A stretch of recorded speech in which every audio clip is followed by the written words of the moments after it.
Thank you all for coming again. And each panelist will have 2 minutes, and the question is going to come from me. And please tell us your name and a little about yourself, and it's going to go around. Hi, my name is Sophia Shanafia Bune.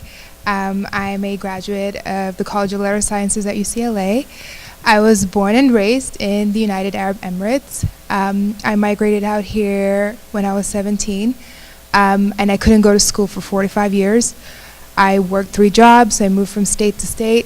And then I decided to go to nursing school. I got my license. And then I went to community college, transferred to UCLA. And now I'm pursuing medicine, so I'm studying for my MCAT. I think that for immigrants like me, they don't expect much. And that's what I have encountered while I went to school, going to counselors, asking for advice. They would always direct me in another direction, and I thought that was very frustrating. I had nobody to look up to. I was on my own. I came out here on my own. I had no family. So, I mean, there's so much I want to tell you, but I have 2 minutes. So, so yeah, I'm open to questions at the end. But also, there's something that I'm very passionate about. My dad was a diplomat in the UAE. And I was exposed to the violence that Ethiopian domestic workers face there in the United Arab Emirates. And there's so much I want to say about that, but I've done research on it. And I think I have a unique perspective on that, and I think I should bring light to that issue. And so UCLA helped me with that and gave me grants for that.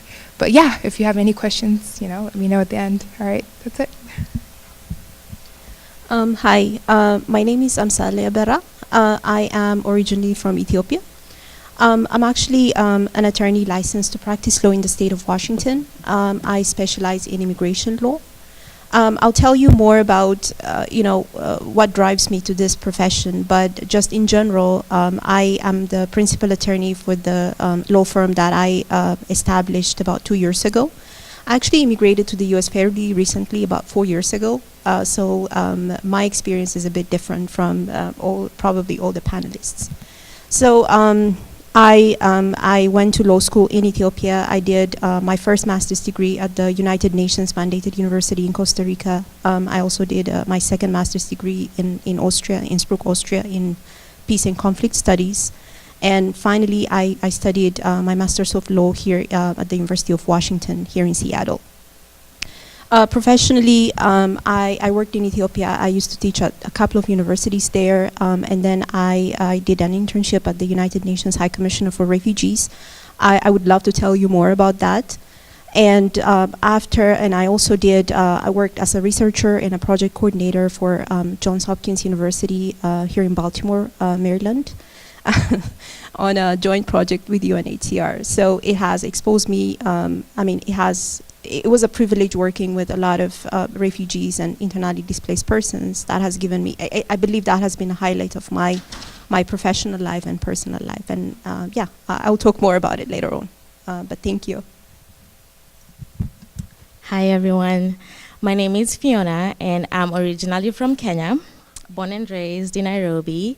I also lived in Texas. So as a teenager, my family moved to Texas. So I went to high school in Texas. Then I moved for college to University of Tennessee, did my accounting degree at University of Tennessee. During my 3rd year, I decided that I wanted to do more social justice work or more empowerment work. So I decided to switch my major and did management. And then I moved back to Texas and worked with refugees, and I mostly worked with Middle Eastern and Cuban refugees, but then I decided to switch over and work with young people. So right now I'm 6 months old in Seattle, and I work with Powerful Voices, which is a youth empowerment organization. I don't know if you guys have heard about it, but we do social justice work and youth empowerment. And that's what I'm passionate about. Let's give a round of applause for our panelists. The second question will be, please tell us about your career path and why you choose the profession you're in currently. And I'll start this side. Okay, so as I said, I'm really passionate about empowerment. I think as a Black woman, I usually say I'm a dark-skinned, plus-size, black African woman, and in society, all those things are kind of looked down upon.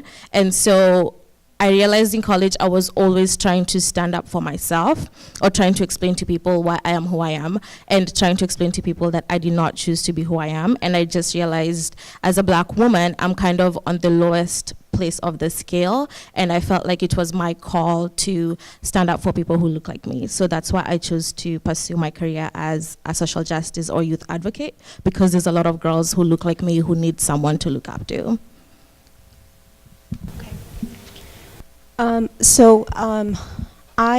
I was an attorney in Ethiopia, and I'm also an attorney here. So I can just tell you why I decided to get involved in the legal profession.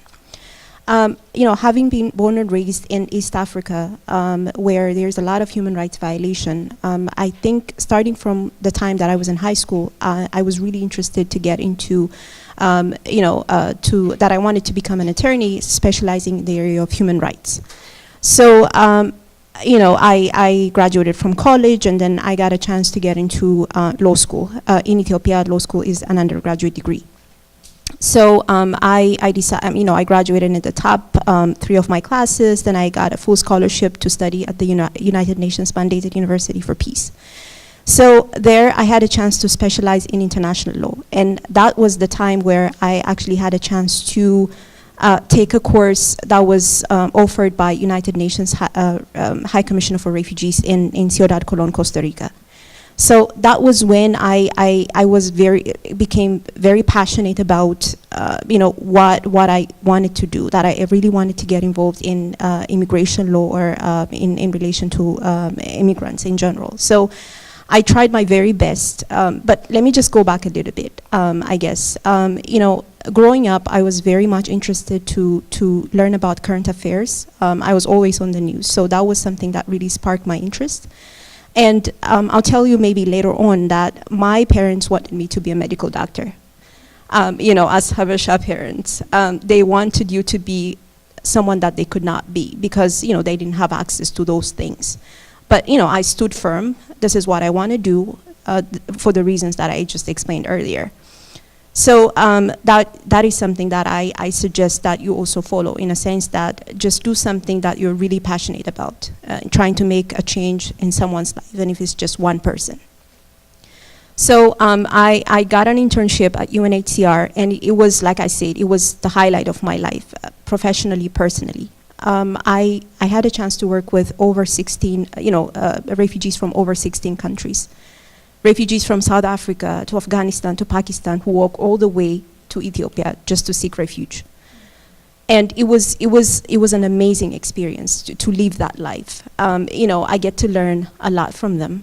These are people who had to start all over again. These are people who had, everything, families lost to war. Everything that was material, that was completely lost. But then they had the will. They had they had to endure, and they did it with a happy face, and so they were building their lives. And that was when I started that, to say that anything is possible. If they can change their life, anything is possible. These are people with, medical doctors, PhD holders, but they had to start all over again because, the refugee law is not the same as it is in the US. Because here you can work. In countries like Ethiopia, you cannot, or Kenya. So anyway, that was something that really sparked my interest to work in the area of refugee law. And after I moved to the US, I myself was the immigrant. So I had to adapt to the system. I had to go to law school again, pass the bar again. And then, I did all those things because I knew that I could, and that is something that I wanted to do for myself. And right after I passed the bar, and I did a couple of internships with Northwest Immigrant Rights Project, and then I decided I want to start my own practice because I want to start something that I envisioned that I would do at the end of the day. Help immigrants, help migrants just like me to start, a better life here in the US.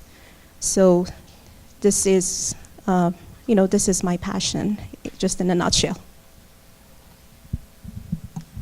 So Part of the research that I did was on the health and related issues of Ethiopian domestic workers in the Middle East. The rule of the land is that if you have HIV or tuberculosis or hepatitis C, you get deported. And the funny thing is that when these Ethiopian domestic workers come into the UAE, they don't have any of those diseases. But in 2 years' time, they get deported because of it. And so part of my research is trying to figure out, how are they contracting these diseases? Is it through their employers? Are they getting raped? Are they, so all these things, I wanted to know what was the cause. And it's sad when you see these people leaving their families behind and coming to a country and basically trying to, support their family back home, and the things that they face once they get there. And there's no one to help them. There's no human rights in the UAE, as you all know, for foreigners, really. And so it's really sad to see that. And so I saw that firsthand, and they're just deported. I mean, they don't even treat them for their illness. And so that was where I got my passion to go into medicine. Also, my father has colon cancer as well, so that's another reason why the medicine in the UAE is not as, at like the US, it's not as perfect. If you can't sue people or anything if there is malpractice. So, that's another issue. And so I decided to go in medicine because I have the passion for it, number one. And number two, I can see all the things that go wrong, around the world. I've traveled around the world. I've seen what it's like. And yeah, that's pretty much it. That's why I went to that career path. Thanks.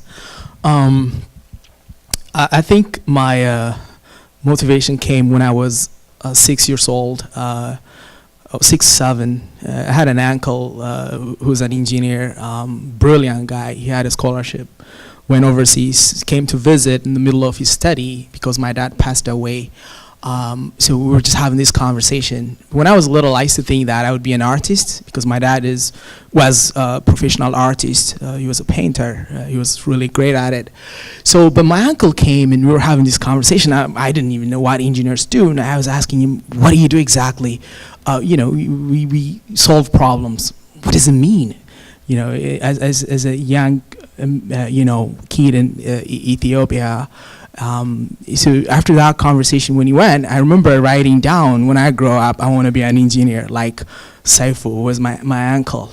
And I put that little piece of paper on the wall where I sleep. After coming to America, when I was going to school, but that had been my vision all along.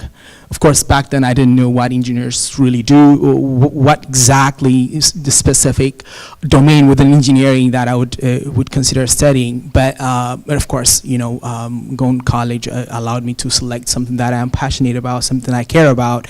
But now when I'm having conversation with my uncle, the thing that really impressed me, which is something that I would like also for all of you to probably take one thing from here, is having a role model in our life is the most critical thing that we should do. It might not come in our surrounding, in our family, but whatever it is, pick someone that you really admire, respect, and adore, and then study the person, study what it is that they do, how they impact their society. And I think for me, that had been my inspiration. Thanks. Well, for me, first of all, when I was in college, just like most of us here, we're so integrated into the American culture whereby sometimes we forget our own culture. And that's not a good thing sometimes because you forget a crucial part of who you are. So when I was in school, obviously, at the University of Colorado, you don't have a lot of minorities. The friends that I made in college were always thinking about the socioeconomic status after they graduate, graduate, get this amount of money, live this life. None of them ever thought about what can I do, how can I go back to my community and fix it. So that's why after I graduated, worked in communications just for that year, and then decided to move to Seattle because actually my immediate family lives here as well. And when I came here, I was like, you know what, I don't have to go back to the same path. What I wanted to do. Let me just try to work in the East African population. It helped me a lot to actually find myself because I got to learn a lot about my own culture. And basically, it's time for prayer, all right? It's Asr time. But yeah, so basically, once again, looking at also where I came from, and like almost all my friends, like did rub shoulders with the justice system and stuff like that. So I was like, you know what? I think I should do something that's my passion. So working with youth, like, in youth development really was something great for me. And I was like, hold up, I'm getting paid for something that I love doing. And seeing that Seattle is a very diverse area, and me working with, youth who are incarcerated and stuff like that, makes me wake up every single morning knowing that I'm doing something that I love doing. So that, I want to save that child who should not walk in the same shoes that maybe one of my friends walked in and gets locked up for 11 years for, things that they should not be doing and stuff like that. So, my passion now was shaped, from my early years, like in my teen years now, I guess. So I was trying to figure out why I chose the career I chose, and I thought about it a little bit. And I got a little deeper while everybody was answering their question. And I think the main reason is because I was poor. Like, when I came from Ethiopia, I came to America, I came to Washington. We were jumping from one emergency housing to another. And so the main thing I thought was just, I got to find a way to make money. I know, just flat out, I want to make sure that my family's taken care of and I'm good, and everything else will fall into place in terms of liking what I like to do. And I want you guys to understand that, when people talk about America as a great opportunity and you could do anything you want, that's like kind of true a little bit, because I have a lot of friends that they thought they were going to be doctors and all that stuff, went to UW, and that to kind of downgrade their dreams. Because of the circumstances. And so be real with yourself. Look around your community and see what is needed, and try to fit into what's going to make you money and also what's needed. And so that's pretty much how I chose my path. And in terms of making sure that, I wanted to have a career. I don't want to get a job, because a lot of teens I talk to, they talk about, oh, I want to be free. I don't live to society's norms. When you say that, you're actually giving up your time. You're going to fall directly into control of the justice system, or by having a job instead of a career, where you're going to have to answer to somebody every hour of your, 9-10 hours a day. And so if you have a career, you have a little bit of flexibility, and better than that, I would say, try to be an entrepreneur and see what's out there, what's needed, and try to go after your dream. And I think that's my time. But also, I want to make sure that you guys here are getting what you want from us. I don't want it to be like us telling you our sad stories and you guys look sad, and like, I want it to be clear. You guys chose to be here on this beautiful day, and we also chose to be here.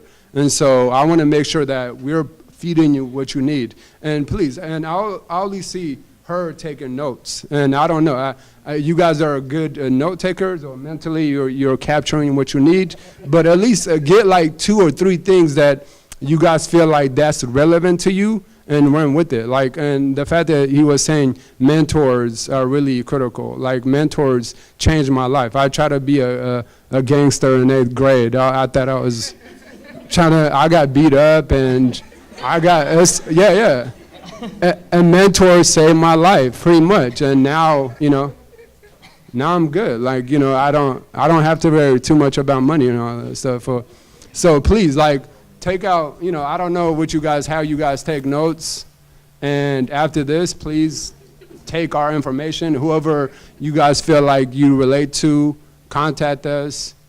Because if you don't do that, you're going to the path of giving up your time to somebody else and lose control of your life.